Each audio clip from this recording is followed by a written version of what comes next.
Guys, അപ്പോൾ 2 ദിവസമായിട്ട് എനിക്ക് നല്ല കിടക്കാച്ചി പനിയാണ്. അതുകൊണ്ടാണ് കേട്ടോ ഞാൻ വീഡിയോസൊന്നും ഇടാത്തത്. അപ്പോൾ ഞാൻ വിചാരിച്ച് ഇന്ന് എന്തെങ്കിലുമൊക്കെ ഒന്ന് എടുത്തിട്ട് ഇടാമെന്ന്. ഈ ആവി പിടിക്കുന്ന അമ്മ പറഞ്ഞുകൊണ്ട് മാത്രമാണ്. എനിക്ക് ആവി പിടിക്കാൻ വലിയ താല്പര്യമൊന്നും ഇല്ലാത്ത ആളാണ്. പിന്നെ ഈ ഒരു സമയത്ത് എല്ലാവർക്കും കഞ്ഞി കുടിക്കാനായിരിക്കും ആഗ്രഹം. പക്ഷേ എനിക്ക് നല്ല ചൂട് പഴംപൊരി കഴിക്കാനായിരുന്നു ആഗ്രഹം.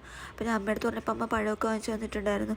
പക്ഷേ ഇതെനിക്ക് തന്നെ ഉണ്ടാക്കണം, കാരണം അമ്മയ്ക്ക് പഴംപൊരി ഉണ്ടാക്കാൻ അറിയത്തില്ല. അപ്പോൾ ഞാൻ വിചാരിച്ച് നിങ്ങൾക്കൊന്ന് കാണിച്ചു തരാമെന്ന്. നിങ്ങളെന്നെ നോക്കിയെങ്കിലും സഹായിക്കുമല്ലോ. അപ്പോൾ ഞാൻ ആദ്യം കുറച്ച് മൈദാപ്പൊടി ഇട്ടു, പിന്നെ അതിലോട്ട് കുറച്ച് റവ മാവാണ് ഇട്ട് ഒരു ക്രിസ്പിനെസ്സിന് വേണ്ടി. പിന്നെ കുറച്ച് പഞ്ചസാര ഇട്ട്, പിന്നെ കുറച്ച് മഞ്ഞൾപ്പൊടി, പിന്നെ കുറച്ച് ഉപ്പ്. എന്നിട്ട് നന്നായിട്ടൊന്ന് മിക്സാക്കിയിട്ട് പിന്നെ കുറച്ച് വെള്ളം ഒഴിച്ചിട്ട് പിന്നെയും കുറച്ച് മിക്സാക്കിയിട്ടൊരു 30 മിനിറ്റ് റെസ്റ്റ് ചെയ്യാൻ വേണ്ടി വെച്ചിട്ടുണ്ടായിരുന്നു. പിന്നെ ആ ഒരു സമയം കൊണ്ട് നമുക്ക് പഴം ഒന്ന് കട്ടാക്കി എടുക്കണം. ഞാനിവിടെ ഒരു 4 പഴമാണ് എടുത്തിട്ടുണ്ടായിരുന്നത്, നല്ല പഴുത്ത പഴം. പിന്നെ അതിൻ്റെ തന്നെ സെൻറ്റർ പാർട്ടീഷനിൽ കട്ടാക്കിയിട്ട് ഒരു 4 സ്ലൈസാക്കി പിന്നെയും കട്ടാക്കി. ഇതേപോലെ തന്നെ ഞാൻ എല്ലാ പഴവും ചെയ്ത് വെച്ചിട്ടുണ്ട്.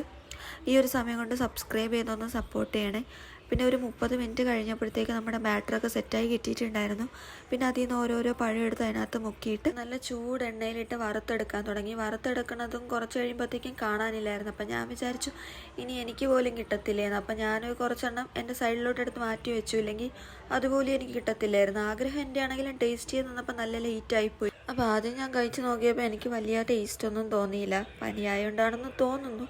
പിന്നീട് കഴിച്ചു വന്നപ്പോൾ നല്ല ടേസ്റ്റ് തോന്നി. അത്യാവശ്യം നല്ല മധുരവും ഉണ്ടായിരുന്നു, നല്ല ക്രിസ്പിനെസ്സൊക്കെ ഉണ്ടായിരുന്നു. അപ്പോൾ ഇതെല്ലാം ഞാൻ ഒന്ന് കഴിച്ച് തീർക്കട്ടെ. അപ്പോൾ ഇന്നത്തേക്ക് ഇത്രയേ ഉള്ളൂ. എല്ലാവരും എന്നെ നോക്കി സഹായിച്ചതിന് താങ്ക് യു. അപ്പോൾ അടുത്ത വീഡിയോ ആയിട്ട് പെട്ടെന്ന് തന്നെ വരാം. ഒന്ന് ലൈക്കും ചെയ്തൊന്ന് സപ്പോർട്ട് ചെയ്യണം. അപ്പോൾ എന്താ